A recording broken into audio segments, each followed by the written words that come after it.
Buenas tardes a todos, bienvenidos. Un honor estar... ¿Se me escucha?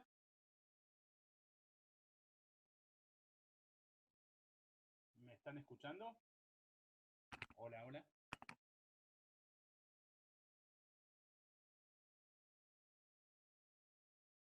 Ahí me están escuchando, perfecto. Muchas gracias. Bueno, buenas tardes, bienvenidos a todos. Realmente tenemos una tarde, una actividad de lujo. Agradecer al Centro Internacional para la Enseñanza Académica de Cultura Judía de la Universidad Hebrea de Jerusalén, a Leonardo Seckman, por esta posibilidad que nos da a Tzavta y a Noa Sion de poder estar compartiendo esta tarde casi a boca de urna, en realidad, de las elecciones de Estados Unidos, esta temática que de manera directa e indirecta nos influye tanto en Israel como en América Latina. En realidad, no voy a adelantarme, pero creo que también estas elecciones traen una influencia para el mundo, por supuesto, para el propio Estados Unidos, donde dos candidatos, que ahora vamos a hablar un poquito seguramente también sobre los perfiles y sobre cómo podía impactar el triunfo de cada uno de ellos. Agradecer en particular y en especial a Arie Katsovitz, un gran académico de la Universidad Hebrea de Jerusalén, gran amigo. En un ratito va a ser presentado formalmente por nuestro moderador, Kevin Levin. Yo voy a pasarle la palabra ahora a Kevin, lo presento a Kevin, que además de haber trabajado conmigo muchos años y ser un gran amigo, también estudió sociología en la Universidad de Buenos Aires, estudió su magíster en estudios de Medio Oriente en la Universidad de Columbia, y es un placer que esté aquí haciendo de moderador en esta circunstancia, en esta charla, también un colaborador del periódico Nueva Sion, Kevin, así que te agradezco por la presencia, la moderación, nuevamente a Ari especial y a Leonardo Seckman por hacer el contacto. Kevin, te dejo la palabra para vos. Muchas gracias, Enrique. Bienvenidos a todos y a todas, y gracias por estar.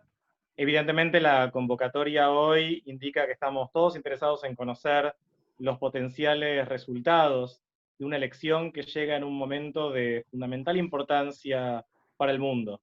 Quizás esto suene a un cliché que se dice en cada elección en Estados Unidos, o quizás sobre cada elección en general, que es un momento bisagra de mucha importancia, pero hay motivos para pensar en la excepcionalidad de estas elecciones en Estados Unidos de estos días.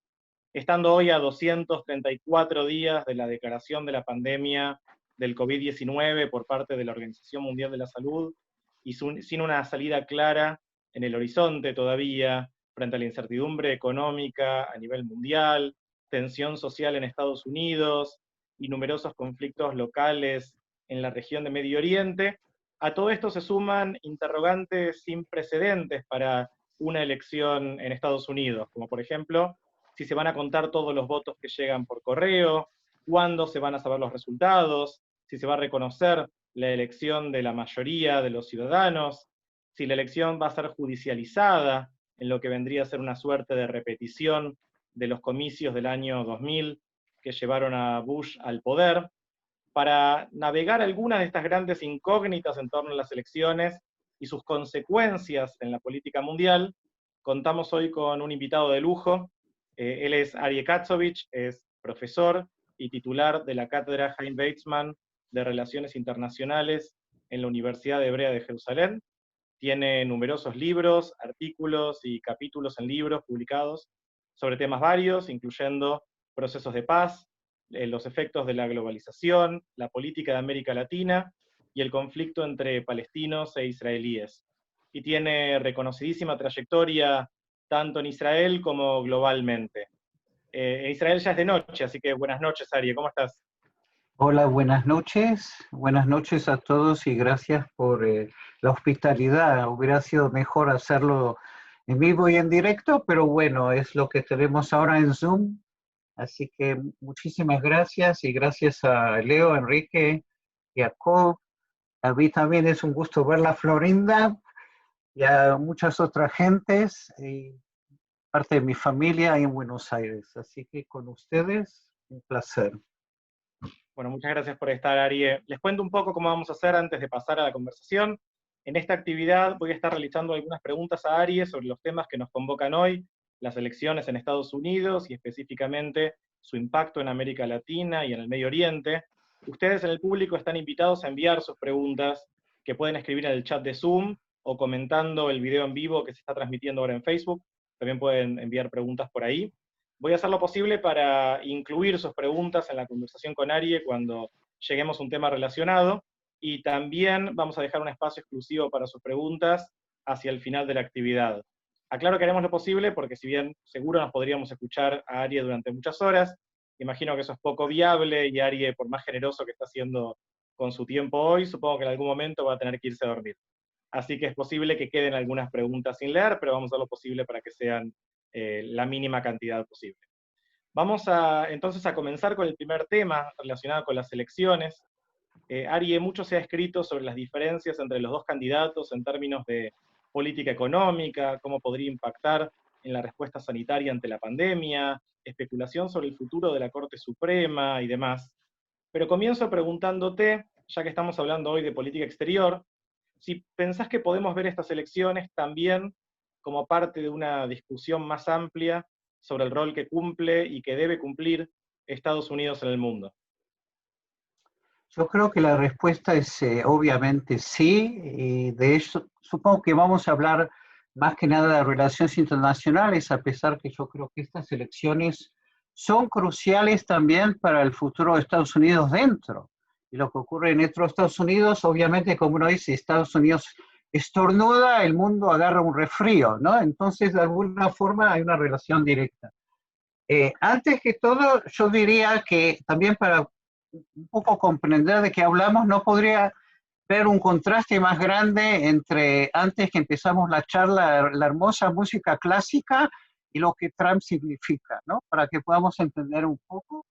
Y también les puse en el chat y les recomiendo fehacientemente que traten de ver un documental en inglés que está en YouTube, que se puede ver, que son 2 horas, que se llama La Elección, The Choice, Trump versus Biden, que es de la televisión pública de Estados Unidos, donde les muestra la biografía de ambos candidatos, donde no se puede ver un contraste tan grande.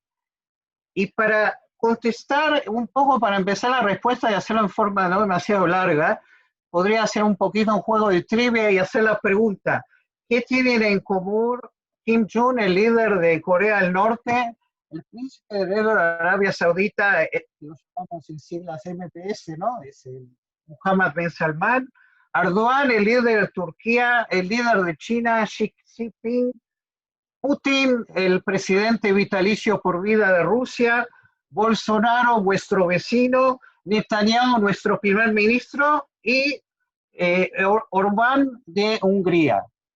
Y la respuesta es que todos estos señores quieren y prefieren que siga Trump como presidente. Y no es casualidad. Pero más allá de lo que ocurra respecto dentro de Estados Unidos o respecto a la suerte de líderes populistas y autoritarios, la respuesta al grano de tu pregunta es sí. Capaz que uno exagera, al fin y al cabo soy argentino, ¿no? Y hay que dramatizar un poco, pero yo creo que estas elecciones sí son cruciales respecto al rol de Estados Unidos en el mundo.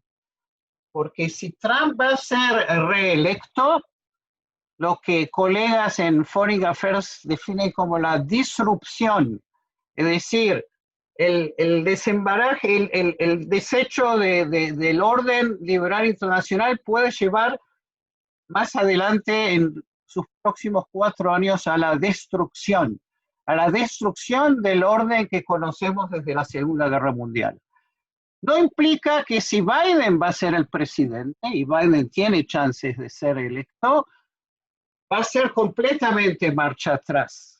Pero Biden de alguna forma va a retomar parte de la política exterior tradicional de Estados Unidos. Y de esa forma, a pesar que nuevamente, si uno quiere verlo de forma más objetiva, dejando de lado la personalidad aberrante, ¿no? de Trump, puede decir, y supongo que hablaremos más adelante en los próximos minutos, Kevin, de los acuerdos de Abraham, ¿no? De la confrontación con China, del hecho que Trump hace que los europeos paguen más por NATO, por la OTAN, que no está mal, pero yo creo que hay 3 elementos fundamentales que en mi análisis, y aquí yo creo que hay un gran consenso de la mayoría de los académicos en relaciones internacionales, el daño que ha hecho Trump y el daño que puede seguir haciendo si va a ser reelecto respecto al rol de Estados Unidos en el mundo, yo diría 3 puntos. El punto de vista institucional, en términos de las instituciones del orden internacional, Estados Unidos saliendo del Acuerdo de París del clima, saliendo del acuerdo con Irán, es decir, saliendo de la Organización Mundial de la Salud, eso acarrea un tremendo daño y un vacío que lo va a llevar China. En segundo lugar, respecto al rol de Estados Unidos en el mundo, a diferencia de China y de Rusia, Estados Unidos siempre jugó a tener aliados. Y lo que ha hecho Trump, de hecho, él ha insultado a sus aliados en Europa, esencialmente en Europa, no solo en Europa, también los kurdos en Siria, y eso también trae consecuencias. Y lo tercero que les puede sonar a muchos latinoamericanos un poco hipócrita, porque hay cierta hipocresía, el rol de Estados Unidos en el mundo en una segunda presidencia de Trump es completamente anular el liderazgo moral de Estados Unidos, que a pesar nuevamente uno puede decir que ha sido hipócrita, ¿no? Y no ha sido coherente, pero por lo menos mucha gente en el mundo sigue viendo a Estados Unidos como el líder moral. Y Trump es la última persona en el mundo que puede dar ese ejemplo. Entonces, en ese sentido, sí las elecciones tienen consecuencias vitales respecto al rol de Estados Unidos en el mundo. Clarísimo, Arie. Al principio de tu respuesta mencionabas de alguna forma el club de fans de Trump a lo largo del mundo, y eso nos lleva un poco a empezar a pensar en la región de Medio Oriente. Participás en esta conversación, si no me equivoco, desde Jerusalén, seguro que en Israel, así que te quería consultar específicamente por quizás el amigo de Trump que más cerca te impacta a vos, que es Benjamin Netanyahu. Esta semana, si no me equivoco, hubo una conversación entre Trump y Netanyahu donde Trump le dijo, vos te imaginás a Biden haciendo algo como lo que yo hice por Israel, y Netanyahu un poco pareció sacárselo de encima y decir, nos encantaría la paz de donde venga. ¿Vos creés que Netanyahu se está corriendo un poco de Trump, preparándose ante una eventual derrota de su candidato en estas elecciones? Probablemente, nuevamente, una segunda respuesta positiva, es decir, si te acuerdas más o menos la cita, Netanyahu en forma muy elegante, cuando Trump le dice, y el dormilón de Joe hubiera hecho esto, cuando es la tercera, ¿no? No solo los Emiratos, sino Bahrein y ahora Sudán, y Netanyahu le contesta algo así como, nosotros apreciamos a todos los americanos que nos ayudan en el proceso de paz. Y si querés otra pista, en los últimos días y a último momento, una semana antes de las elecciones, se firma en la Universidad de Ariel, que está en la Cisjordania, un acuerdo que anula, digamos, una limitación que tenía Estados Unidos como la tiene Europa, que no puede haber una cooperación científica más allá de las fronteras reconocidas del Estado de Israel. Como diciendo, y esto fue una iniciativa del embajador de Estados Unidos en Israel, el señor Friedman, que él es un gran donante de Ariel y de los asentamientos. Como que se está viendo la posibilidad que capaz que Trump, ¿cuándo es esto? Pasado mañana, wow, pierde, ¿no? Ahora, hay que tomar en cuenta, y eso a diferencia de Obama, Biden tiene mucho kilometraje con Netanyahu. De hecho, también preparando para la charla, estaba viendo un poco, ¿no?, los antecedentes, y resulta ser que en los 8 años de vicepresidente, Obama lo mandaba a hacer misiones especiales, ¿no?, misiones imposibles. Una de ellas fue, por ejemplo, y algo importante, la reconciliación entre Turquía e Israel luego del incidente, si se acuerdan, del Barbie, de la flotilla, ¿no? Y que varios años hubo una ruptura diplomática. Yo estaba seguro, porque esto, como que Obama lo hizo, no, lo hizo Biden. Y Biden todo el tiempo en sus años de vice venía a visitar Israel lo recibía mal, lo recibía con una decisión de mayores asentamientos, y él lo conoce a Netanyahu muchísimos años, porque estamos hablando de dos políticos muy zorros, muy astutos, que tienen muchos años de kilometraje conjunto. En ese sentido, sí se pueden arreglar o se pueden llevar bien.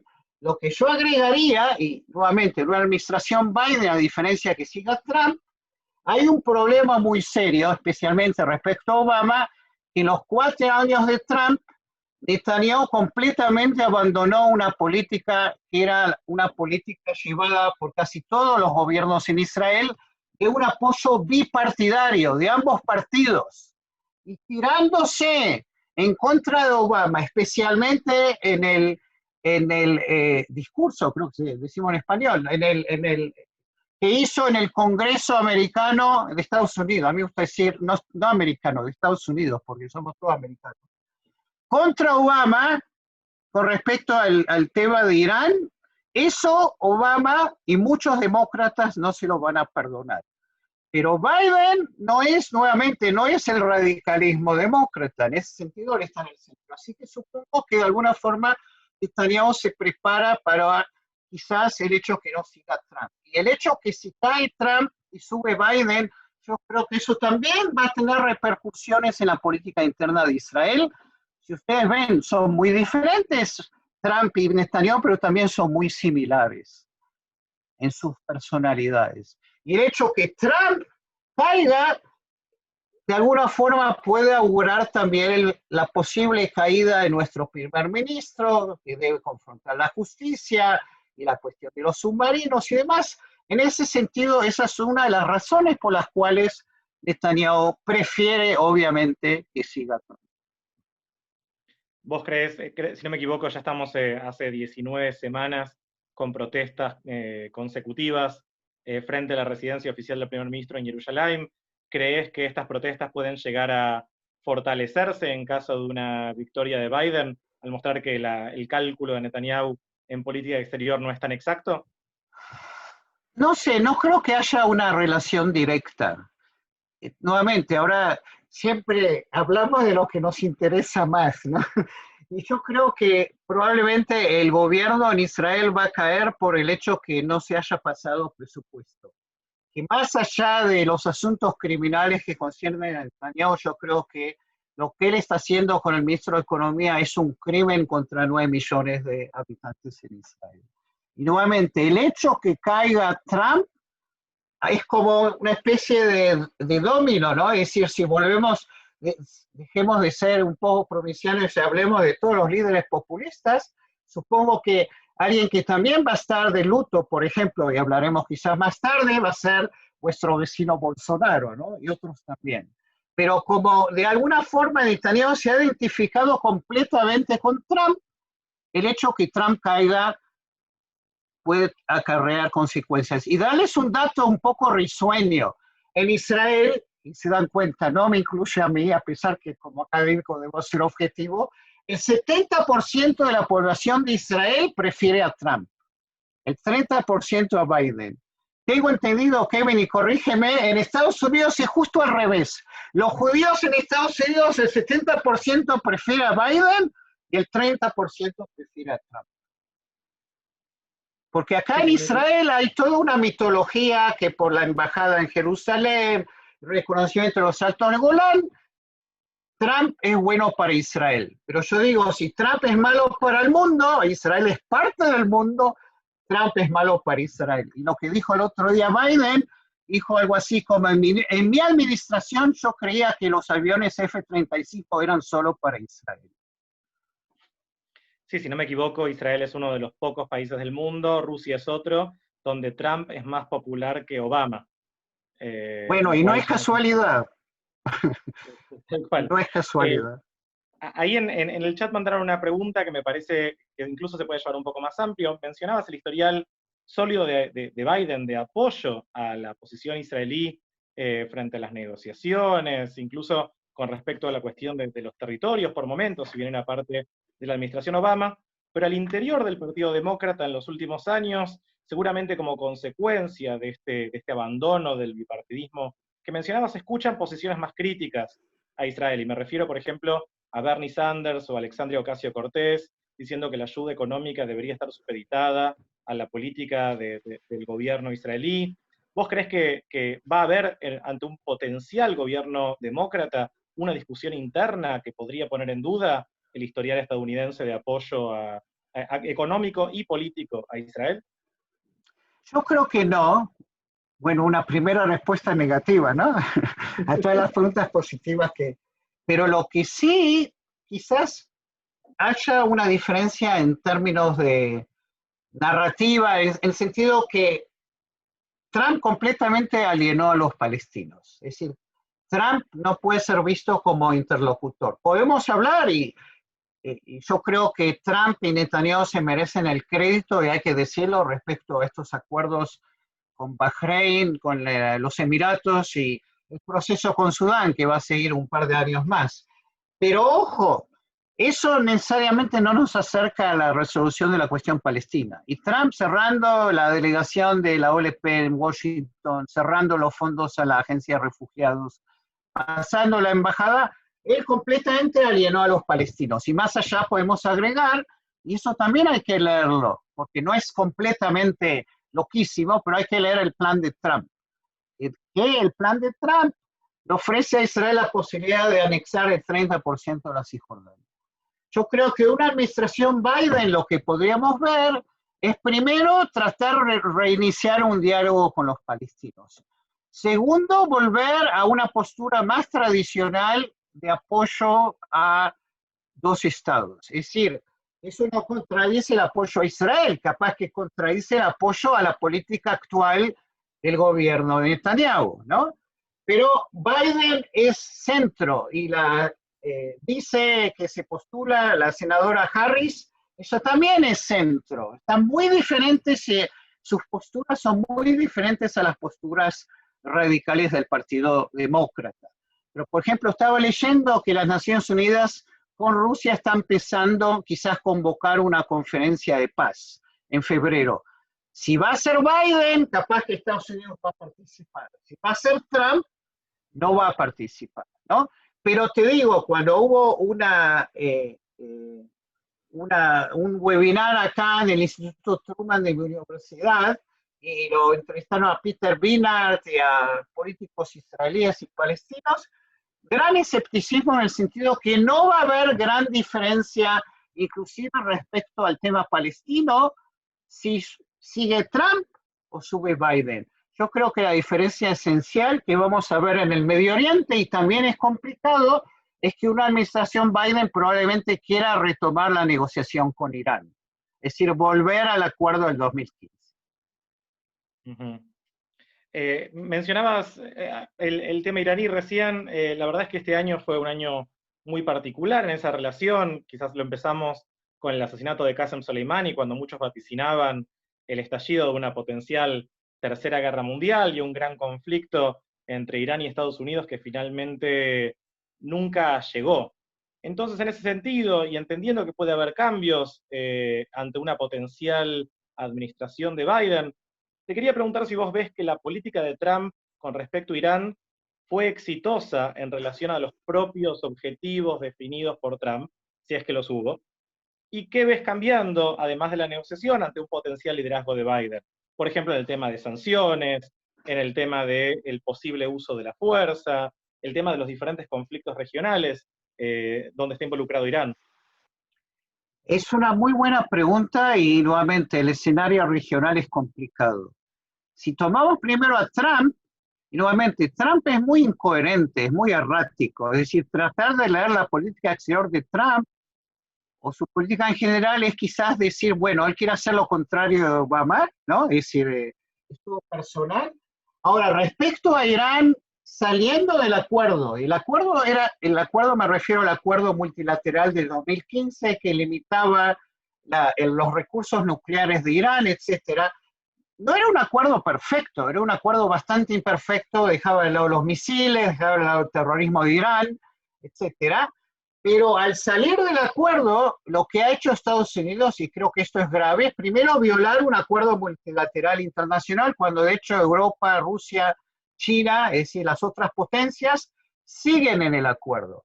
Y Trump intentó hacer algo como también respecto a Venezuela, lo que llama presión ¿no? máxima, presión económica, y de hecho esto ha fortalecido a los conservadores de Irán. Es decir, en la lista no estaba ahí el líder de Irán, pero es una gran pregunta. Yo creo que dentro de Irán está también muy dividida. Yo creo que la mayoría de la población preferiría ver a Biden, pero capaz que los líderes más conservadores y los más radicales, ¿no? Ellos prefieren a Trump, como el líder de Norcorea también prefieren a Trump. Lo que es peligroso es que mientras tanto, sí con el acuerdo del 2015, Irán estaba a 1 año y medio de alcanzar la bomba, ahora capaz que en 6 meses puede alcanzar la bomba.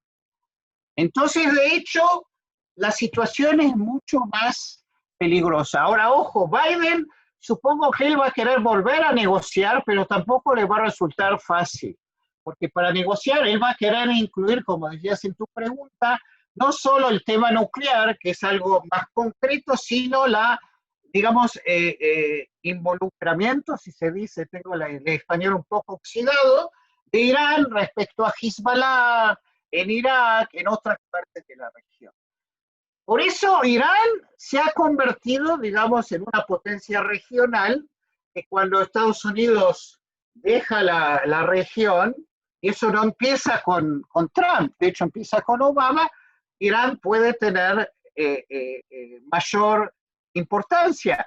Y de hecho, para entender estos acuerdos con los Emiratos, con Bahrein, yo creo que Arabia Saudita no se metió, porque creo que ahí hay una diferencia entre el papá y el hijo, ¿no? Es decir, el rey es más conservador, el hijo quiere ir a un proceso, pero capaz que ellos también están esperando a ver si sigue Trump o si sube Biden, ¿no? Y ver cómo encajan, porque de hecho Irán, en forma paradójica, ha creado una alianza en el mundo, en la región, es decir, el mundo árabe sunita, ¿no? De casi todos los países. Hoy lo que vemos es una alianza de Israel con Arabia Saudita en forma informal, los Emiratos, Egipto, Jordania por un lado, por el otro lado tenemos a Irán, tenemos en el medio jugando a ambos lados Omán, que no es demasiado importante, y tenemos a Turquía, ¿no? Que Turquía también es,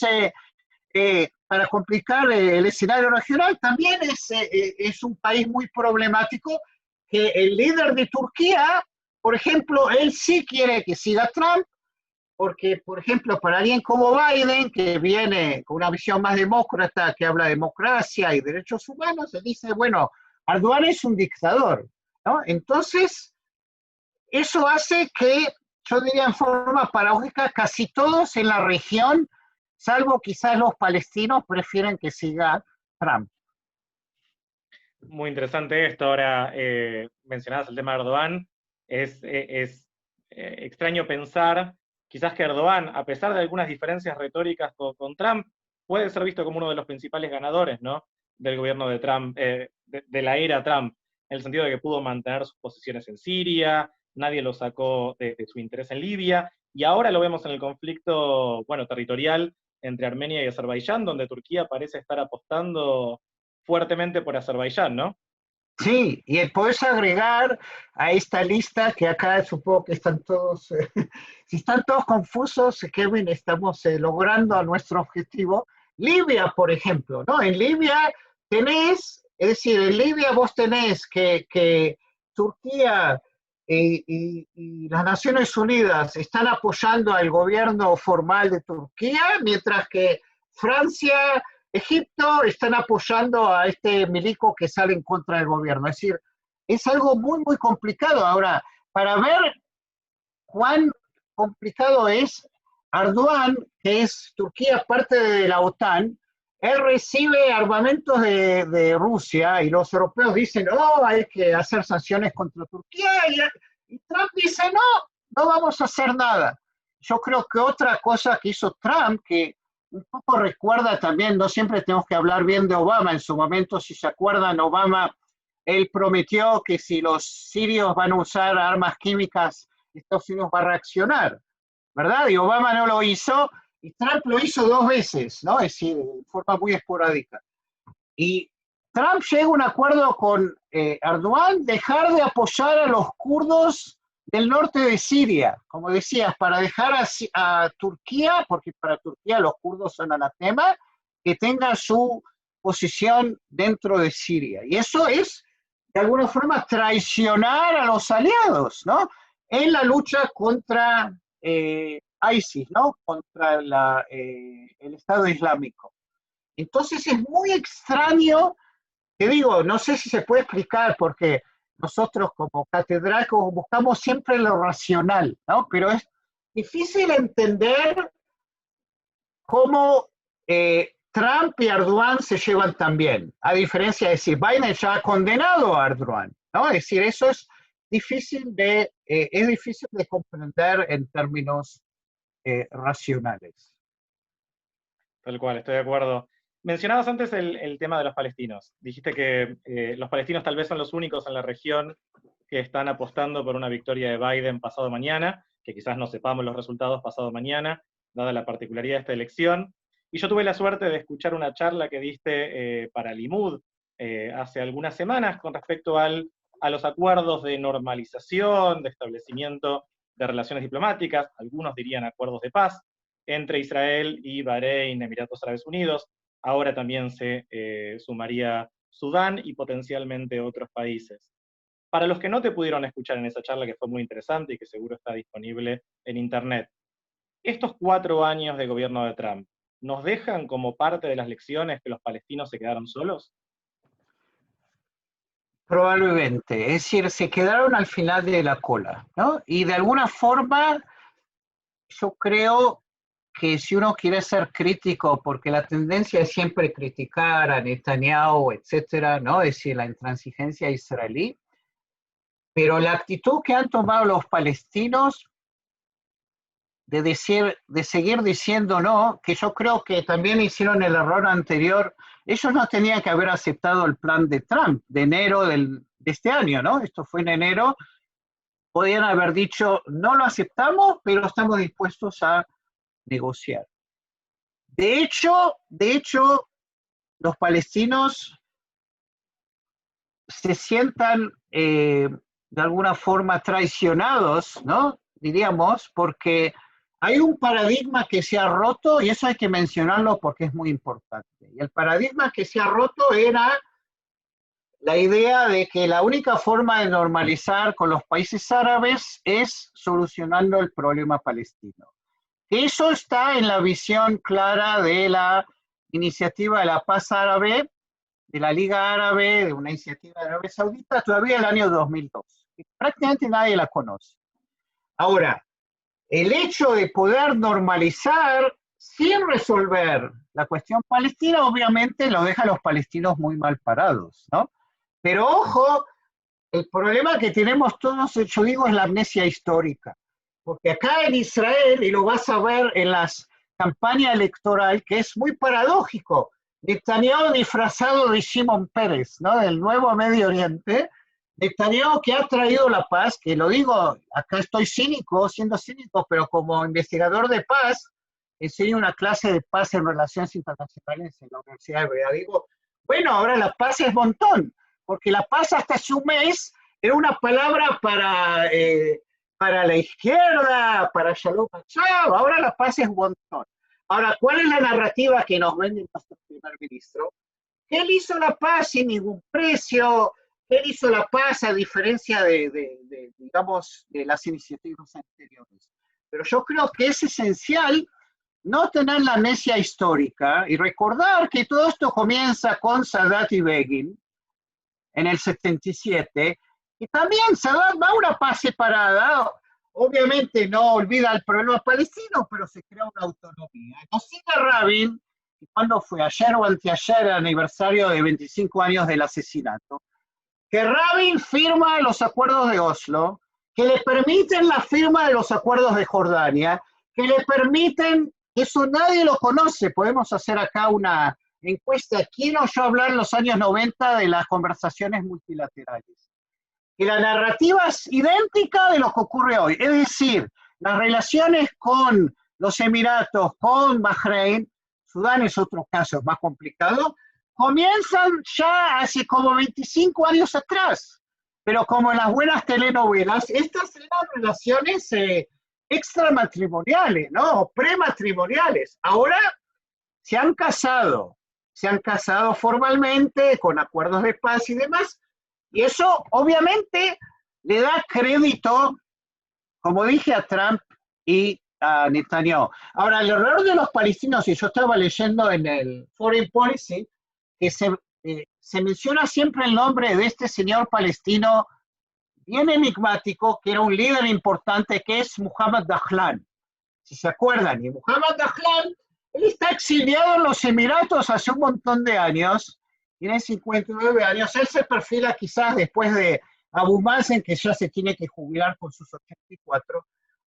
Se dice que él estuvo también detrás de estos acuerdos. A lo que voy es que los palestinos podrían quizás tratar de usar como palanca a los Emiratos, a Arabia Saudita, para volver a negociar. Capaz que es un poco ingenuo de mi parte, pero yo creo que decir todo el tiempo que no es hacer la mejor propaganda, digamos, a la derecha israelí, y a esa frase atribuida a Baeman, no sé si la dijo o no, eso creo que es lógica tanto para los palestinos como para los israelíes.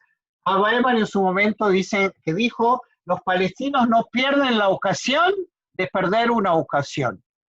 O sea, no pierden ninguna ocasión de perder una ocasión. Pero como decía mi colega Eli Podé, a veces también los israelíes también desperdiciamos posibilidades. Y los palestinos es un poco hipócrita, como los turcos, decir, nos han traicionado cuando de hecho ellos han firmado un acuerdo no completo de paz, fue un acuerdo de reconocimiento y reconciliación desde el año 93 que todavía sigue en vigor. Y es una pena que usen esa retórica porque le están de esa forma ayudando a Netanyahu a mantener el status quo. Arie, la charla se trata un poco del impacto de la política interna en la política exterior, pero no podemos ignorar también, ahora que estamos hablando del tema de los acuerdos regionales y la forma de pasar por el costado de los palestinos, el impacto que tiene las circunstancias internacionales en la política interna y cómo los estadounidenses van a votar en base a lo que perciban fueron éxitos o fracasos de la administración de Trump.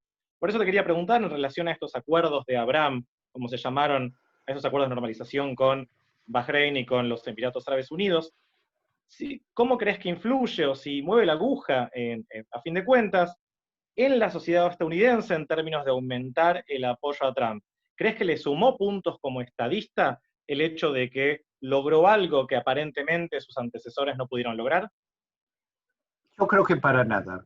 Es decir, lo voy a decir en forma muy brutal, ¿no? Lo mismo, yo supongo que Netanyahu, que debe estar muy frustrado en estas demostraciones ¿no? semanales frente a su residencia, tampoco Netanyahu es muy parecido, porque de hecho yo creo que tanto acá en Israel como en Estados Unidos pasado mañana, que de hecho no es pasado mañana, tengo entendido que ya 2/3 partes quizás ya de los que votaron en el 2016 ya votaron, ¿no? Es decir, acá te digo, Kevin, tenemos que tener mucho cuidado, ni vos ni yo hemos dicho respecto a los potenciales resultados, ¿no? Porque en hebreo decimos, Anebuan etunal ashotim, ¿no?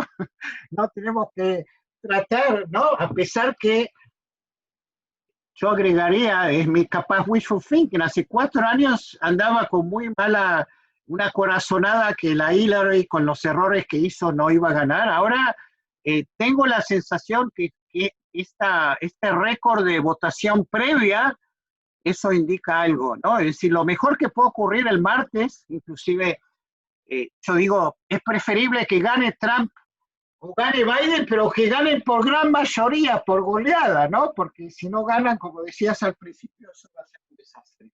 Pero volviendo a tu pregunta, porque me estoy yendo por la tangente, como buen académico que le dan, ¿no? el Everred y la pila, yo creo que para nada. Es decir, yo creo que, de hecho, estas elecciones se van a referir esencialmente al tema de la pandemia y de la forma en que Trump la manejó, o mejor dicho, no la manejó, ¿no?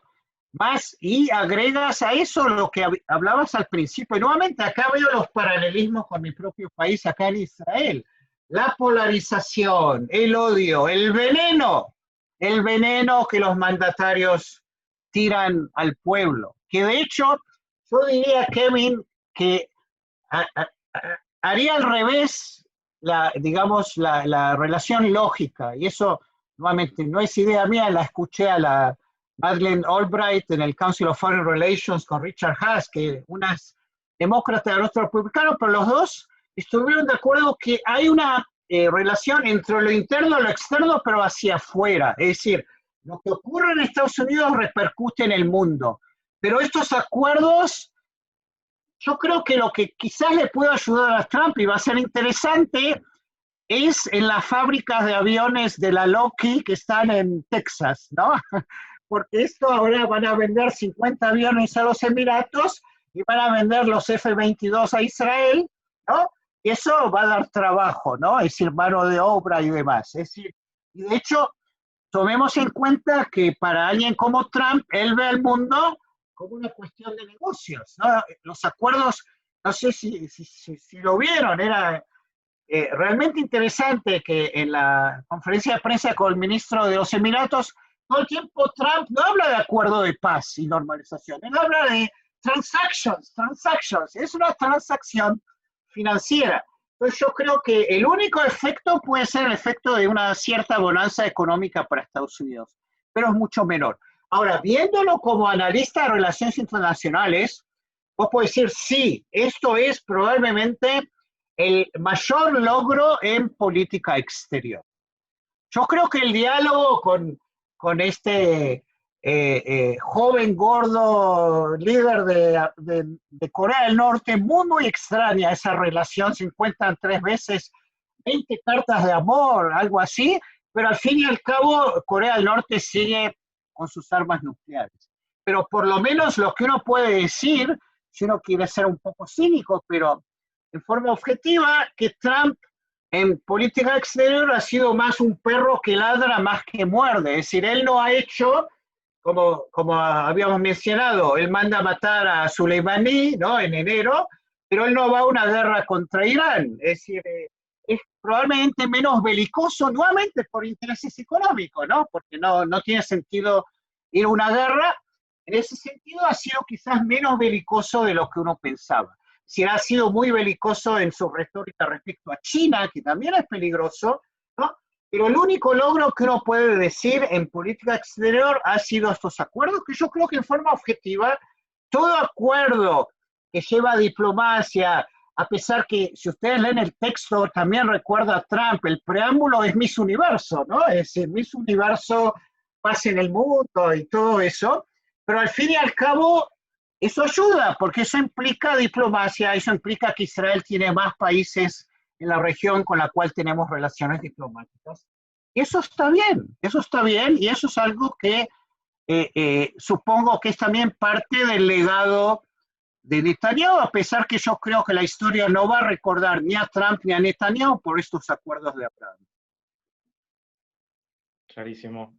Ariel, la gente en el chat, tanto José como Jorge, nos están reclamando hablar de América Latina, y eso justamente es lo que me proponía hacer en este momento, porque por supuesto estas elecciones, que como dijiste ya empezaron, y que se van a terminar definiendo en algún momento del futuro cercano, van a tener consecuencias directas en la región que tradicionalmente es entendida en Estados Unidos como el patio trasero de Estados Unidos, que es nuestra región de América Latina. En términos generales, ¿crees que una elección de Biden, una victoria de Biden en las elecciones, representaría un giro importante en la política estadounidense con respecto a la región? Yo diría que sí, a pesar que va a ser un sí no demasiado enfático, como otros sí que te contesté. Es decir, vamos a aclarar un poquito y después podemos profundizar. Yo creo que nuevamente Trump ha prácticamente ignorado el tema de América Latina. Él ha atacado verbalmente a Venezuela, Cuba y Nicaragua sin mayor efecto. Él ha ido a una elección sin tener idea, y de eso yo escribí con colegas jóvenes, escribimos un libro sobre fronteras de paz y crimen transnacional. No sé si alguien le comentó a Donald Trump que de hecho una tercera parte del muro con México ya existía. De hecho, él no lo construyó, él ahora lo arregló un poquito, pero una tercera parte, es decir, Trump miró a América Latina respecto, es decir, con un racismo horrible, ¿no? Dice, preocupándose de la migración legal o ilegal, esencialmente del Triángulo del Norte, ¿no? De América Central a través de México, pero él ha ignorado completamente la región, más allá de eso. De hecho, si hacemos una trivia, ¿cuántas veces ustedes piensan que Trump visitó América Latina en sus 4 años de presidente? No sé si Enrique puede hacer que, decir, ¿alguien tiene idea? ¿Cuántas veces Trump anduvo por...? Si alguien quiere saltar, así hacemos como una clase más divertido, ¿no? Así, si quieren pueden mandarlo por el chat. ¿Cuántas veces anduvo Trump por América Latina? Porque eso nos indica algo. Una. ¿Y a dónde vino a visitar? A Buenos Aires. Estuvo en noviembre del 2018 en la G20, ¿no? Que es la reunión de los países más importantes en la economía. No sé cómo Argentina está ahí, es un chiste autocrítico, pero bueno. ¿Cuántas veces como vicepresidente Biden anduvo por América Latina? América Latina desde México, ¿no? Hasta Tierra del Fuego. ¿Cuántas veces anduvo Biden por América Latina? En los Eso lo hice. 8 años que estuvo de vicepresidente, ¿no? Sí. Yo tuve que hacer deberes para la charla, Kevin. Me mandaron a hacer deberes, porque yo no tenía idea de esto. ¿Cuántas veces anduvo Biden? No lo van a creer. 16. 16. Es decir, por ejemplo, anduvo varias veces por Guatemala, ¿no? Ahora, ya sin saber más que estas estadísticas, vemos que va a haber una diferencia. Por ejemplo, Kevin, yo no tenía idea, la más remota idea, porque Biden es un poco como era Shimon Peres, el difunto, ¿no? Es decir, un político profesional, 40 años en el Senado. Resulta ser, y yo no tenía idea de esto, sabía del plan, pero no sabía que el arquitecto era Biden, el Plan Colombia de los años 90, si se acuerdan. Era un plan un poco, digamos, tenía aspectos positivos y tenía aspectos negativos de apoyo a Colombia, que es un gran aliado de Estados Unidos, en la lucha contra el narcotráfico y contra la FARC. Y resulta ser que Biden estaba involucrado. Biden estuvo involucrado en programas anticorrupción en Guatemala, ¿no? Que lo trajeron a Jimmy Morales y después Jimmy Morales cuando estuvo, él sacó a las Naciones Unidas y Trump no le importó. Lo que quiero decir nuevamente es que una administración Biden, porque esto es Biden tradicional, así como él va a volver a restablecer los vínculos con los europeos, es decir, una visión multilateral, no una visión unilateral, él va a hacer algo parecido respecto a América Latina. No es que le va a dar demasiada importancia, es decir, lo que a mí me sorprendió leer y estudiar para contárselos es que resulta ser que Biden tenía el ticket de América Latina de Obama, como Obama lo mandaba a Irak y lo mandaba a Israel, es decir, él conoce la región mucho más. Trump no tiene idea. Trump no tiene idea ni de América Latina ni de África. Ojo, no significa que Trump se llevó mal con todos, porque Trump se llevó bien con Bolsonaro, y lo que es notable también, que nos puede sorprender, y yo creo que es un político muy astuto, AMLO, el presidente de México, la única visita que hizo al exterior fue en julio a verlo a Trump. Y se llevaron bastante bien. Capaz que es el club de populistas, ¿no? Uno de la derecha, el otro de la izquierda. Pero lo que voy es que probablemente una administración Biden retome, por lo menos le dé más respeto a América Latina. Tomen en cuenta que lo que Trump hizo, que creo que Argentina estuvo muy en contra, fue designar a este señor Mauricio Claver Carón como presidente del Banco Interamericano. Y generalmente el presidente del Banco Interamericano generalmente se lo daban a un latino. Pero esta vez Trump como queriendo restablecer la doctrina Monroe. Es decir, al fin y al cabo es Trump como uno dice en inglés, vintage, ¿no? Típico Trump. Es decir, a la prepotencia, ¿no? A lo bruto, a lo patotero, ¿no? Y esa es la forma en que él se ha referido a América Latina, ¿no? Es decir, a lo patotero, ¿no? Es decir, nuevamente, si ustedes quieren, nos vamos a ayudar, ¿no? Vamos a tratar, si se acuerdan, en un momento Trump decía, vamos a mandar tropas a Venezuela, y sus asesores, aquellos que no renunciaron, le dicen, no, pero no estamos, no es el 73 Chile, ¿no? Es decir, a lo que voy, que probablemente ahí veamos una diferencia notable.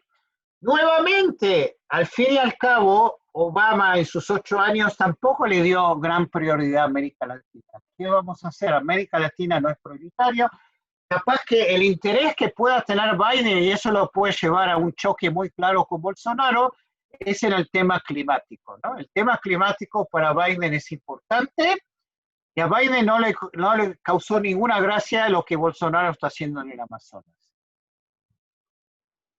Vos hablabas de la importancia que le da a Biden en términos comparativos a la región de América Latina.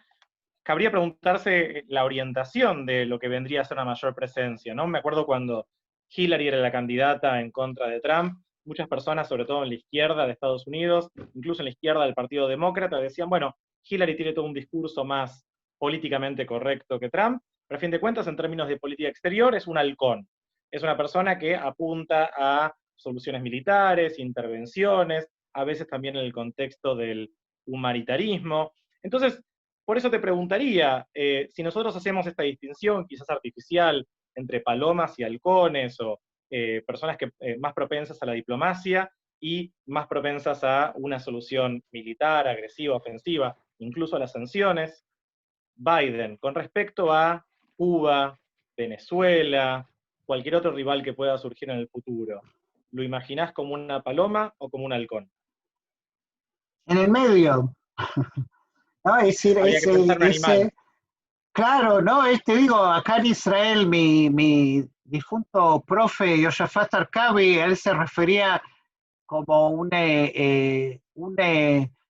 halcón empalomado o algo así, en el sentido que nuevamente acá tenés la virtud del centro, es decir, nuevamente dijimos antes en esta charla que la única forma de leer claro a Trump es decir, él hace lo contrario de lo que hacía Obama, ¿no? Es decir, no hay un gran aprecio entre estos dos políticos. Entonces, probablemente Biden trate de volver es decir, de retomar relaciones más normales con Cuba, probablemente trate de llevar a una acción multilateral respecto a Venezuela, que Venezuela yo creo que es el problema más importante de América Latina, es una crisis humanitaria atroz, y ahí hay un status quo hoy día, ¿no? Es decir, Guaidó se empantanó, ¿no? Y esto no ha salido nada, pero como decíamos antes, vos ves, eso es lo que hacemos los cientistas sociales al frente de los historiadores, para bien y para mal, buscamos patrones, ¿no? Buscamos patrones. Yo digo, Estados Unidos, respecto a Venezuela, no le ha salido nada bien porque ha tratado de ir a la prepotencia. Respecto a Nicaragua, no ha salido nada bien porque ha ido a la prepotencia. Y lo que vos ves, y eso va a ser interesante ver en los próximos días, el voto hispánico de los exilados de Venezuela o los exilados todavía de Cuba de hace decenas de años van a votarlo a Trump, pero los más jóvenes, que también supongo que están hartísimos, para no buscar palabras más duras, respecto a lo que Trump ha hecho en los últimos años en sus políticas migratorias, que nuevamente no ha sido completamente diferente de Obama, pero ha sido mucho más brutal.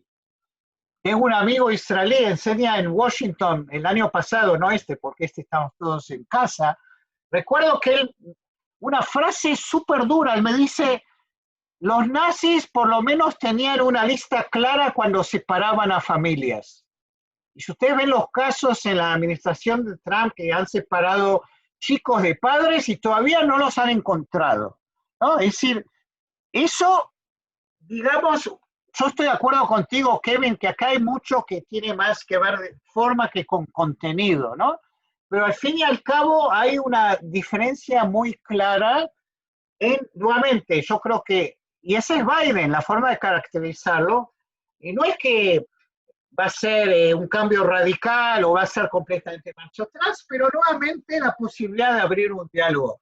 Una de las cosas que estaba leyendo, que por ejemplo, a diferencia de Trump, y como él conoce bien América Central, él tiene un plan muy claro de ayuda de 4 billones de dólares, porque nuevamente la idea es ayudar a esos 3 países, El Salvador, Guatemala y Honduras, que creo que Biden también lo dijo, porque nuevamente, yo le digo, después de ver esta película ayer, tengo acá, no estoy hablando como académico, si digo como ser humano, yo creo que Biden es un tipo empático. Él también reconoció una cosa que Trump nunca lo va a hacer, que parte de la tragedia de los países del Triángulo es una consecuencia directa de la intervención de Estados Unidos en las guerras civiles de América Central. Es decir, hay una responsabilidad.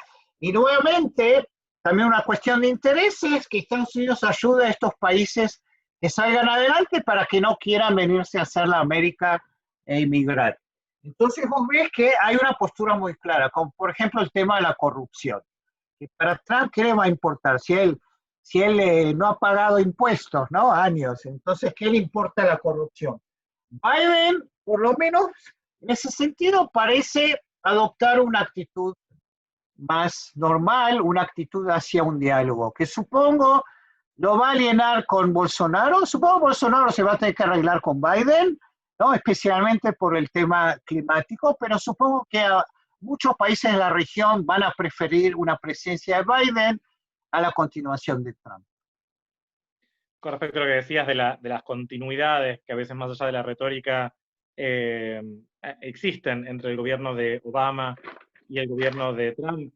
Me acuerdo, creo que alguna vez, en respuesta a las críticas por la política de separación familiar de inmigrantes entre padres e hijos en diferentes centros de detención, Trump dijo algo así como que las jaulas que usaba él las construyó Obama. Y eso me parece que es una respuesta contundente quizás a cierta visión idealizada que se puede hacer desde el 2020 con respecto a los 8 años de Obama, por lo menos con respecto a la política migratoria. Acá en el chat, Clara también agregó que Biden le entregó a Dilma Rousseff los documentos confidenciales de Estados Unidos que se refieren al golpe de Estado en Brasil, a la dictadura militar brasilera. Ahí nos suman en el chat.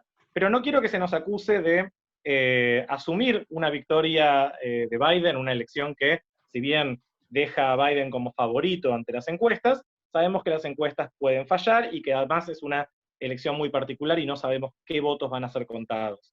Entonces te quería preguntar con respecto a estos grandes temas, la política migratoria, Cuba, Venezuela, que dijiste que puede ser el principal tema hoy en día en Latinoamérica, sin asumir que Biden va a ganar, ¿cómo te imaginas que serían 4 años más de Trump?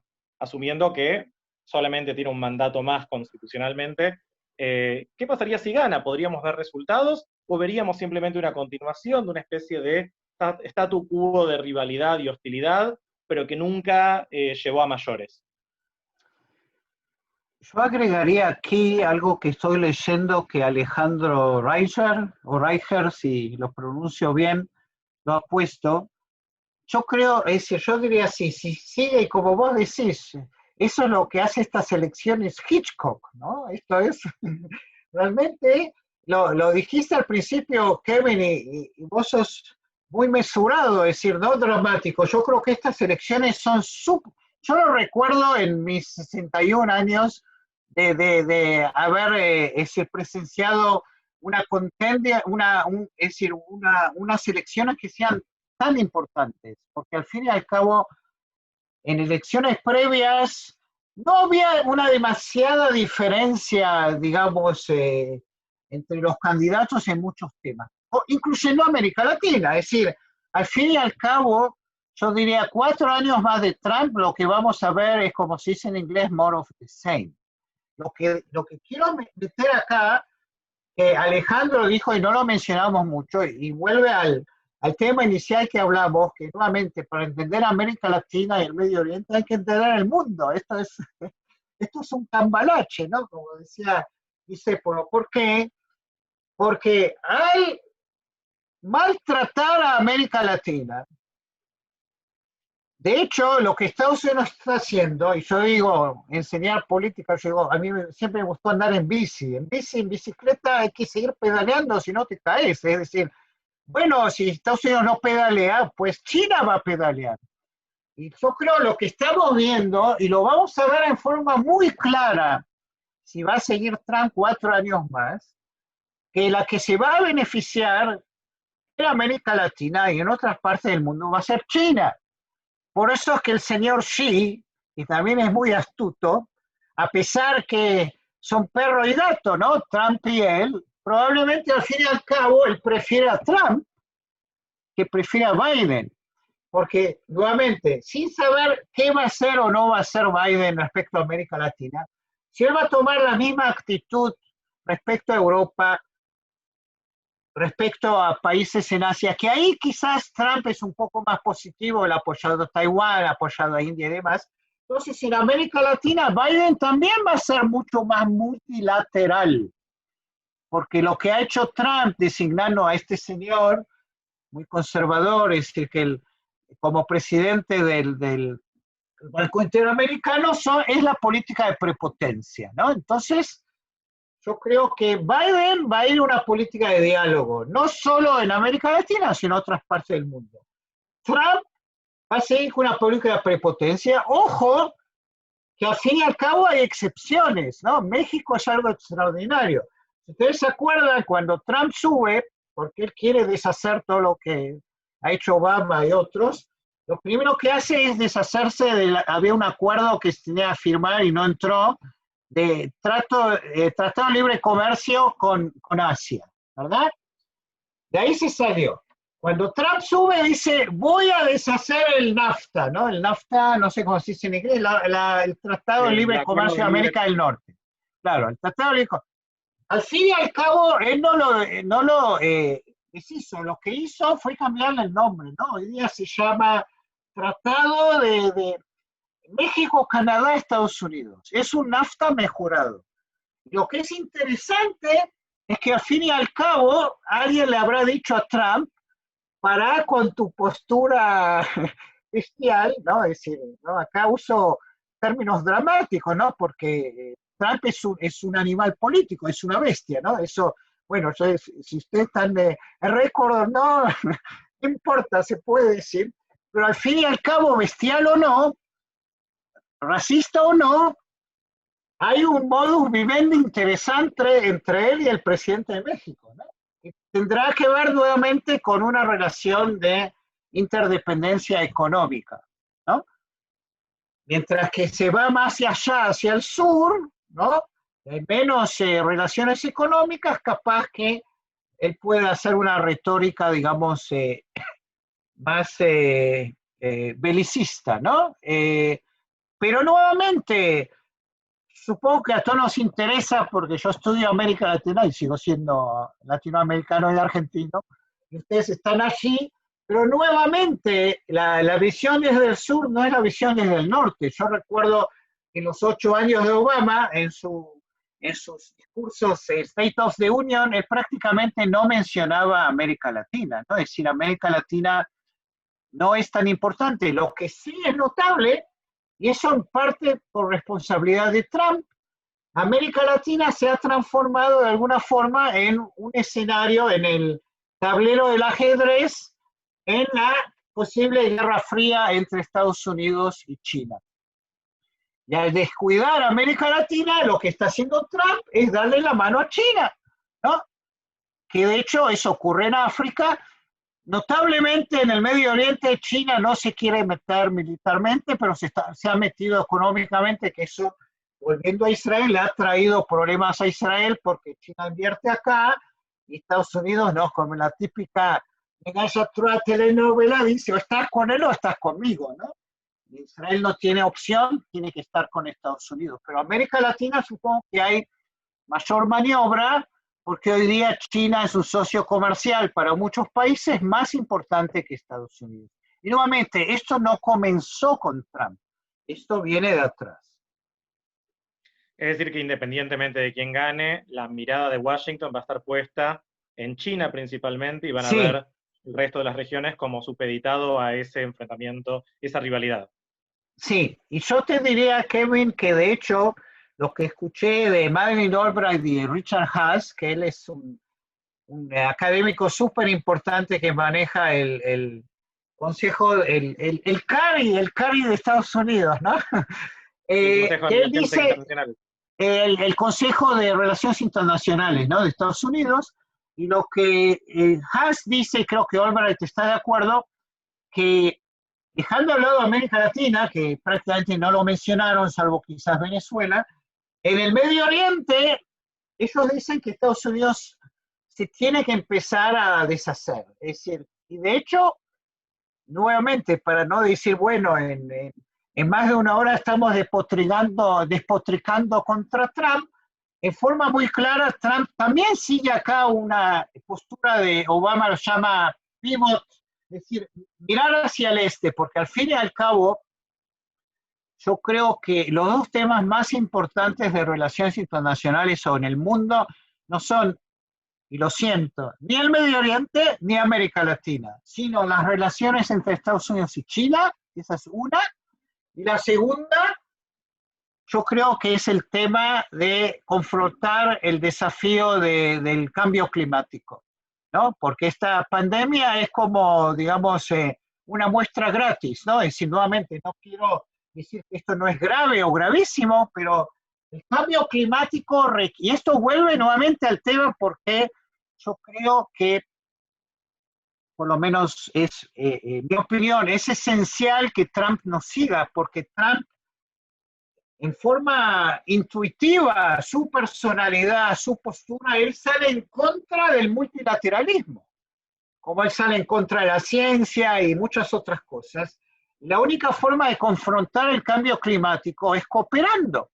Y de hecho lo que está haciendo Trump está dejando lugar que China es el llanero solitario, ¿no? El parangón de la cuestión climática, es el parangón del multilateralismo. Y eso es algo muy, muy extraño que supongo que para aquellos de nosotros que en términos positivos todavía tenemos cierta fe en el orden multilateral, cooperación y demás, en ese sentido,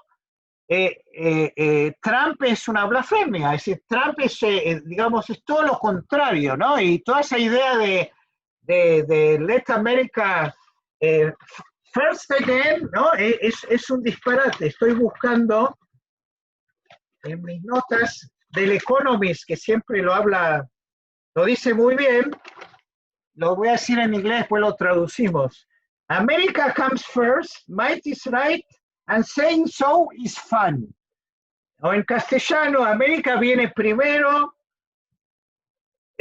might, es decir, la prepotencia, el uso de la fuerza está muy bien, y decirlo tiene gracia, ¿no? Y eso es Trump, eso es decir, el señor se cree todavía que está en un reality, ¿no? Pero él es el líder del país más importante del mundo. Esto no es un programa de reality, necesitamos gente seria, a pesar que esta es una contienda entre dos señores que en otros términos se tendrían que estar jubilando, ¿no? Pero bueno, la política es el arte de lo posible, así se dice, ¿no? Tal cual, tal cual. Creo que cuando dijiste que América Latina y Medio Oriente no son el centro de la conversación, al menos a los judíos argentinos que estamos escuchando eso, se nos rompió un poco el corazón y la autoestima. No quedando muchos minutos del final, te quería leer algunas preguntas del público que están invitados a seguir enviando. Clara hace una pregunta con respecto a las denuncias de corrupción contra la familia Biden. Ella menciona al periodista Glenn Greenwald, que para los que no saben, es un periodista estadounidense radicado en Brasil hace muchos años, más conocido por ser uno de los que revelaron la denuncia de Snowden contra todo el operativo de inteligencia de Obama.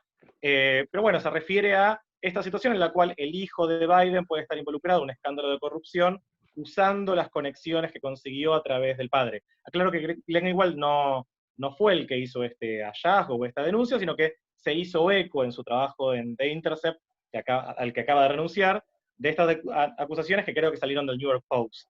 pero ¿crees que esto, no te voy a preguntar si es válido, porque imagino que no sos del FBI, y si lo sos no lo dirías, pero si crees que estas acusaciones de último momento contra la familia Biden van a tener algún impacto, o si nos también dan algún indicio de cómo podría manejarse la presidencia de Biden en términos de una potencial corrupción o falta de división entre su patrimonio personal y su rol público.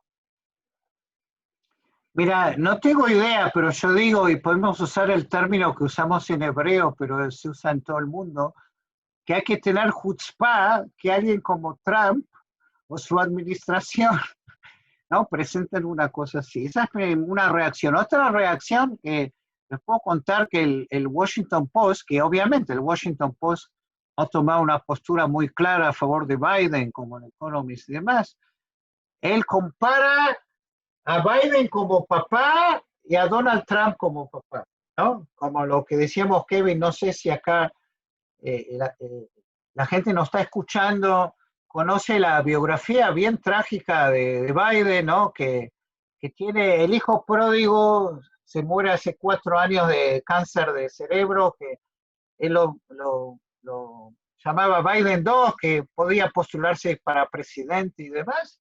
Y tiene este hijo segundo que al parecer involucrado en negocios, etcétera. Y dicen el amor paternal de Biden, ¿no?, por su hijo.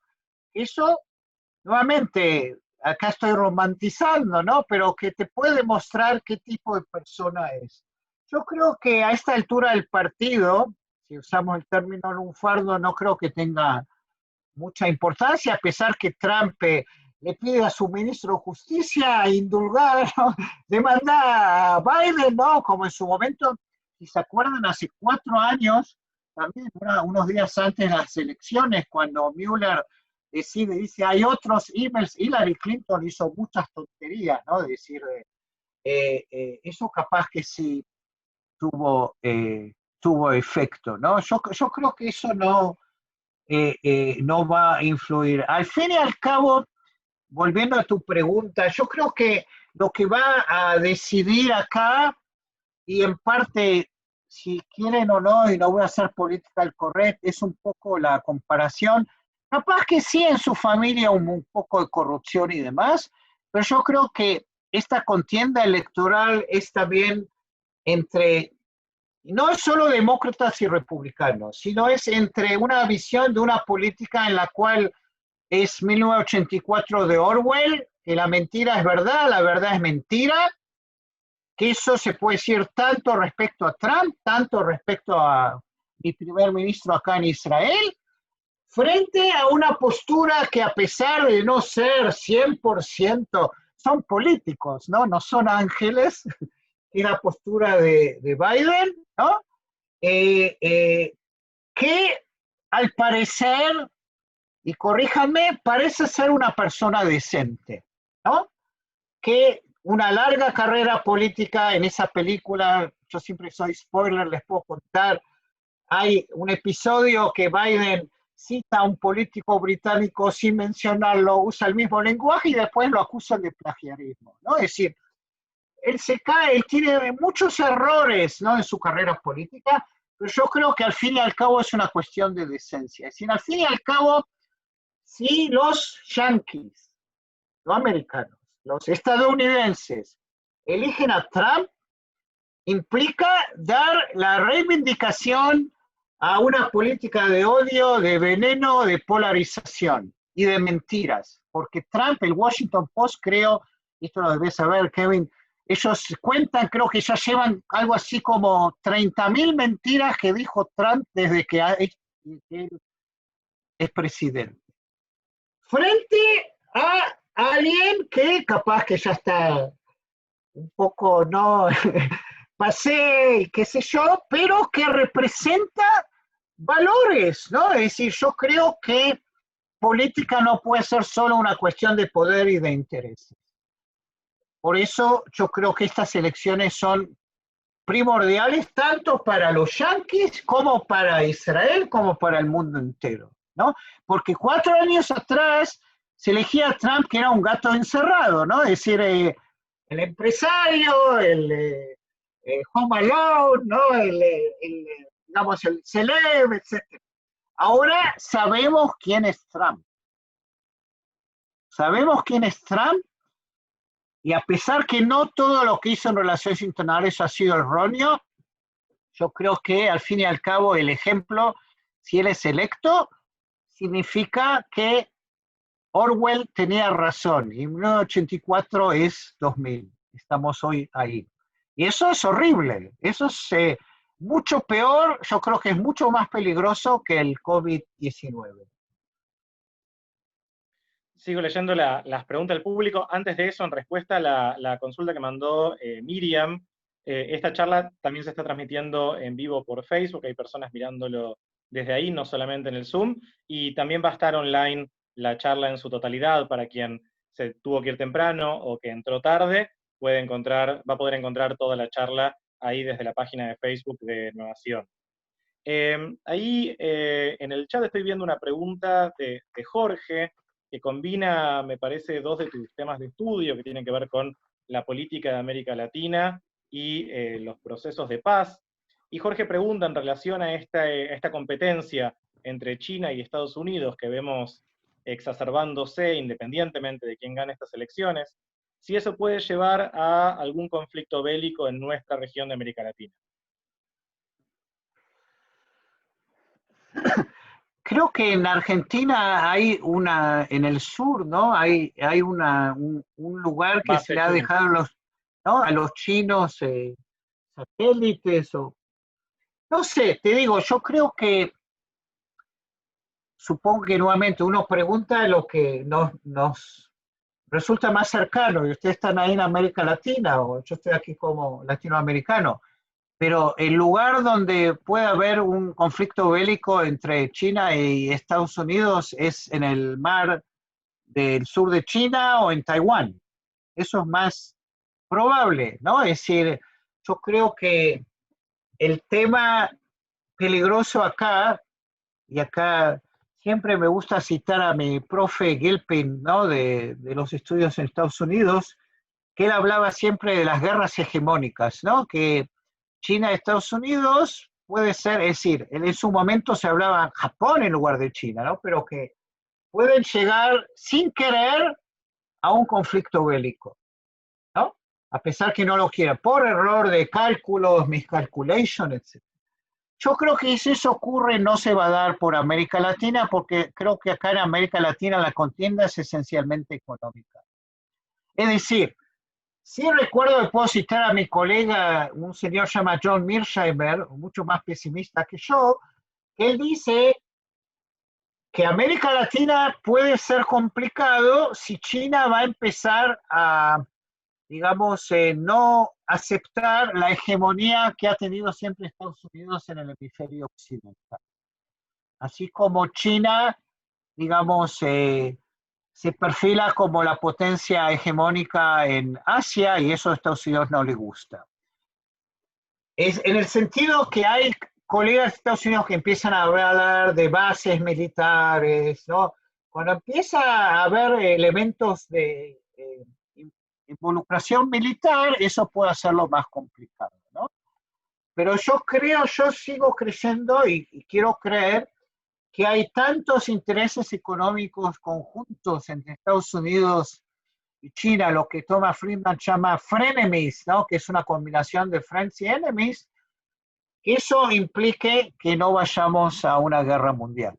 A pesar que yo digo, relaciones internacionales como Talmud, ¿no? Es una cosa y lo contrario. Antes de la Primera Guerra Mundial, la Gran Bretaña y Alemania inclusive eran parientes, ¿no? Los que manejaban las familias reales. Eran muy conectados económicamente y al fin y al cabo se lleva a una guerra mundial, ¿no? Espero que eso no ocurra, y si ocurra, no creo que el escenario sea América Latina. Entiendo, o sea, ni siquiera para una contienda militar vamos a hacer prioridad, siempre y cuando China se mantenga en un rol principalmente económico con respecto a la agenda en la región. Sí, yo creo que, te digo, China, a diferencia de Rusia, que Rusia hoy día es una potencia que se está cayendo y que entorpece o hace disturbios, ¿no? Es decir, China lo hace en forma mucho más inteligente. China está comprando al mundo, ¿no? En forma pacífica. Entiendo, entiendo. Acá algunas personas, incluyendo Florinda Goldberg y alguna pregunta antes, alguien que se hace llamar Poco, están preguntando por el voto hispano en Estados Unidos. Yo agrego con respecto a esto que tradicionalmente en Estados Unidos se entiende que el voto hispano es casi voto cautivo del Partido Demócrata, pero en los últimos años hubo un intento bastante importante de los republicanos de robarse, aunque sea parte de ese voto hispano. Principalmente se puede ver quizás esfuerzos con respecto al voto cubano en Florida, a medida que se ve la influencia de cierto movimiento al socialismo de parte de algunos sectores dentro del Partido Demócrata, lo cual podría ser repelente para inmigrantes cubanos, que son una parte importante de un estado tan clave en las elecciones como es Florida, que suele determinar el resultado de las elecciones, y esto lo vimos en el ya mencionado caso del año 2000, que le dio la victoria a Bush por la decisión de la Corte Suprema. ¿Crees que va a haber alguna dinámica particular en estas elecciones con respecto al voto hispano? ¿Crees que se va a consolidar esta tendencia de voto cautivo demócrata de los hispanos, o que Trump va a poder morder parte de ese voto y quizás poder modificar algún resultado electoral en algún estado? Creo que vos has respondido mejor que yo, de esto mucho no sé, lo sigo en el Haaretz, y lo que hablaba el Haaretz es que hay latinos que están a favor de Trump, que son conservadores, y hay otro elemento que supongo que, a pesar que uno piensa que todos los latinos son católicos, no es cierto. Hay que tomar en cuenta un elemento que podemos agregar que lo hace todavía más Hitchcock, ¿no? Más complicado, que es los evangelistas. Es decir, los evangelistas que tienen un poder atroz dentro de Estados Unidos son, y acá soy cínico, ¿no?, los mejores amigos de nuestro primer ministro. Él ha tirado por la borda a los judíos liberales, y sus nuevos amigos es el lobby israelí, ¿no?, el lobby judío, ¿no? Y si hay muchos latinos en Estados Unidos que son parte de estas iglesias pentecostalistas, evangelistas y demás, eso es una fuerte base electoral para Trump, ¿no? Entonces acá yo creo Biden está tratando como vos decías, de mantener o de tratar de mantener el voto hispano, especialmente quizás de los jóvenes o aquellos que no han votado, y ir a los afroamericanos, ¿no? Es decir, la historia de Biden desde siempre ha sido su alianza con subidas y bajadas, porque él en su momento, eso fue un grave error, la forma en que él manejó la audiencia a este juez Clarence Thomas, que él es afroamericano, pero él era un tipo que se acusó de cuestiones sexuales, y en su momento Biden lo manejó esto muy mal, pero yo creo que con Obama él recuperó eso, y él está jugando al voto afroamericano, quizás más que al voto hispano. Así que eso, nuevamente, son imponderables, ¿no? Esto va a ser realmente, nos vamos a comer las uñas en los próximos días. Quizás, y vos mencionabas antes, Kevin, quizás lo que pueda suceder, y gracias Florinda por la pregunta, es siempre un gusto verte, es que en Florida, a diferencia de otros estados, por Estados Unidos es un cambalache, cada estado en Estados Unidos tiene su sistema electoral. Al parecer ya han contado los votos del correo. Es decir, en Florida, en Florida capaz que en la noche del martes de Estados Unidos, que es vuestra noche, ¿no? Capaz que se va a saber quién gana en Florida. Y si Biden gana en Florida, le va a resultar muy, muy difícil a Trump ganar, ¿no? Así que, y en Florida está el voto hispano, así que los latinos cuentan. Habrá que morderse las uñas. No solo respondiste a mi pregunta, sino que también la pregunta que te iba a preguntar después, que tenía que ver con el voto judío, al que hiciste referencia en tu respuesta sobre el voto latino. ya teníamos que ir cerrando la actividad. Antes de pasarte la palabra para vos, Arie, y después un cierre que va a hacer Enrique, quería por mi parte agradecer a todo el público y pedir disculpas si hay alguna pregunta que no leí. Me parece que fue una charla sumamente esclarecedora de parte de Arie, con una claridad de conceptos y explicaciones y una estructura interna de los argumentos. Incluso cuando te ibas por las ramas, como vos lo dijiste, siempre pudiste volver al tronco y creo que nos dio un panorama muy completo de una situación muy compleja. Pero antes de despedirnos y que Enrique haga el cierre, te quiero preguntar, Ari, si hay algo que más que quieras hablar con respecto a este tema de la charla, que no te haya preguntado, que te parece importante dejar en claro ante la audiencia. Espero que, bueno, acá estoy hablando a título personal. Hace 4 años atrás, mi hija estaba en la Mejilá, en el Kibbutz Baram, que es un lugar hermoso en la frontera del Líbano, y había una noche americana, noche yankee, y me invitaron a comparar Hillary y Trump. Y esto era una semana antes de las elecciones, y yo andaba con la corazonada, a diferencia de mucha gente, que Hillary no gana, que Trump está, digamos, capitalizando en algo auténtico, ¿no? Que es la bronca, si lo decimos en lunfardo, de la clase media baja, de parte del proletariado en Estados Unidos frente a la globalización, frente a los Clinton, y también un poco, lamentablemente, ¿no? De misojismo, ¿no? Eh, esta vez mi corazonada, y capaz que me equivoco, ¿no? Es que va a ser diferente porque después de 4 años de Trump, y especialmente el virus del corona, que prácticamente no hablamos del tema, yo creo que este virus del corona ha, de alguna forma, a pesar que se ha dicho al principio que ha ayudado a populistas, hablamos muy poco de Bolsonaro, pero Bolsonaro, Netanyahu, y uno puede ver en forma clara los países donde se ha manejado bien, los países donde se ha manejado mal, como que al fin y al cabo el virus, si Trump pierde estas elecciones, va a ser en parte o gran parte en la forma en que este señor manejó o no manejó el virus, y quizás la metáfora de Icarus, ¿no? Estaba ahora en la tele acá viendo que Trump se compara, no sé si ustedes saben esto, que él quería salir del hospital con una remera de Superman.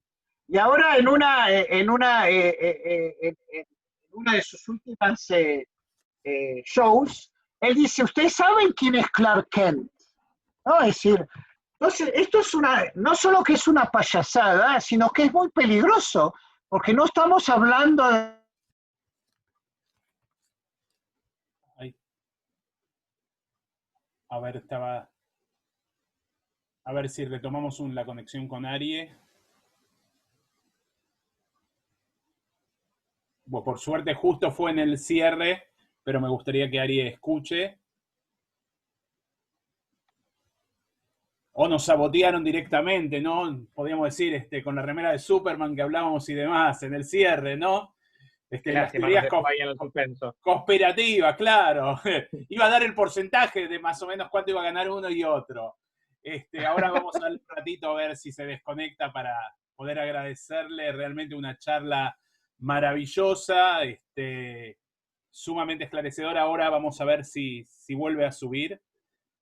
Tengamos un minuto de paciencia, así.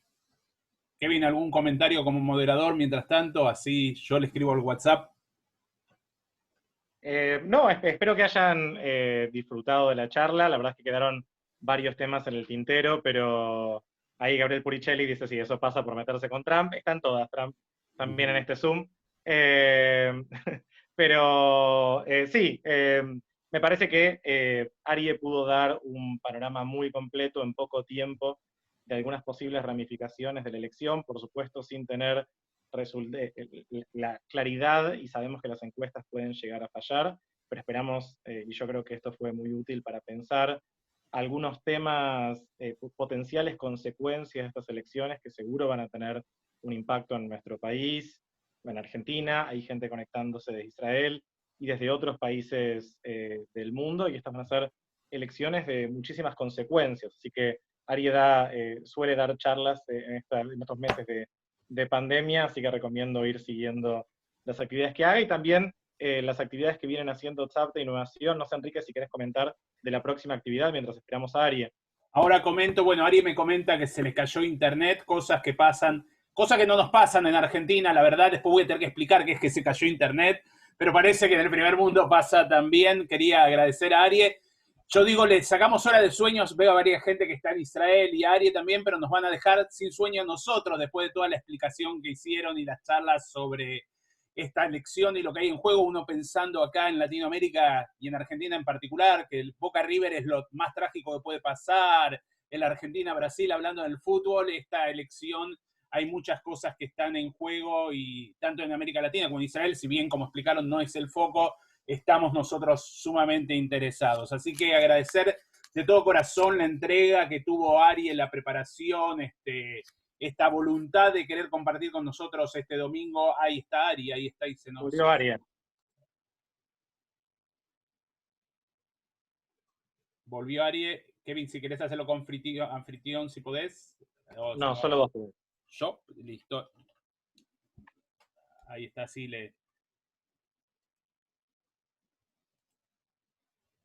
ahí está.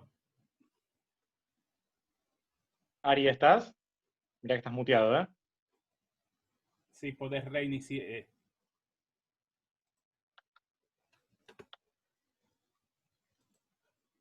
¿Me escuchan? Te escuchamos, Sí, ahí ahora volvió sí. Ari. Sí, eso fue una conspiración de la CIA porque estaba despotricando contra Trump. Lo mismo dijimos nosotros, pero tuve que explicar qué era caerse a internet, porque acá en América Latina no pasan esas cosas, vos sabés cómo es, ¿no? Estaba diciendo que, de cierta manera, que te robamos horas de sueño a vos y a Israel y nosotros nos vamos a quedar... ¿Qué? Son las 11 menos 20, a las 12 me transformo en una calabaza, así que bueno, yo puedo seguir. Después de la explicación de ustedes nos vamos a quedar nosotros sin dormir, que pensábamos que lo más complicado en nuestra sociedad era el Boca River, Argentina, Brasil, pero veo que acá esto está bastante complicado y de hecho creo que nos quedamos todos con grandes entusiasmados para hacer un curso sobre relaciones internacionales y Medio Oriente. El tema es bastante complejo y bastante interesante. Realmente agradecerte por tu generosidad, la entrega, la calidad, la calidez y todo lo que diste en esta charla. A Kevin por su moderación también extraordinaria. Esto de poder vincular a personas que tienen la misma pasión desde dos lugares del mundo, con dos edades diferentes, para mí es algo valioso que desde Tzavta Innovación valoramos mucho. Agradecer también a Leo Segman por la conexión y la actividad que nos sugirió, y bueno, y a todos ustedes que están participando, sin lugar a dudas, estas actividades las hacemos para que todos podamos enriquecernos y en estos tiempos de pandemia, que tenemos una de las maravillosas posibilidades, Ari, que no es recibirte en persona, que será, espero, prontamente, pero te pudimos recibir a través del Zoom y disfrutar de este encuentro.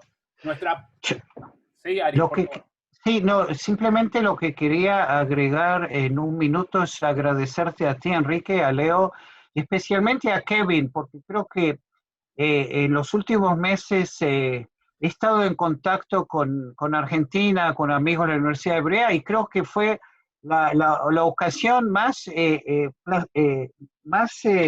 encantadora, Kevin, en la forma en que manejaste esto, ¿no? Que fue realmente un diálogo sin citar en ocasiones anteriores, que obviamente a todos nos gusta hablar y acá me diste, es decir, las preguntas al grano y yo creo que en ese sentido la dinámica salió mucho mejor. Y volviendo al principio, no creo que no hay mejor contraste que la hermosa música con la cual invitamos a todos y la personalidad del señor Trump. Así es, bueno, Ari, ya estamos organizando la gira por el momento con Zoom, con Kevin y vos hablando de América Latina, de Trump y demás, ¿no? Las poselecciones. Así que bueno, agradecer nuevamente a todos, contarles que nuestra próxima actividad va a ser el homenaje a los 25 años del asesinato a Rabin, el día 4 de noviembre a las 20 horas. Aquellos que pueden estar están sumamente invitados, va a estar en la página de Facebook de Innovación y de Tzavta. Agradecerles nuevamente en nombre de Tzavta Innovación la participación a todos y Ari, que sea la primera de muchas veces que podamos compartir espacios como esto, y muchas gracias también, Kevin, y lo mismo, vamos a seguir compartiendo espacios. Muchas gracias. Un abrazo y salud para todos, que tengamos una linda semana. Shavua Tov. Y ahora todos desaparecen, que es siempre el temor del Zoom. ¡Puf, puf, puf! Sí, sí, Como sí. Harry Potter. Ay, nos Complicado. quedamos solos. Sí, Es así, los así que, alumnos. bueno, muchísimas gracias a todos.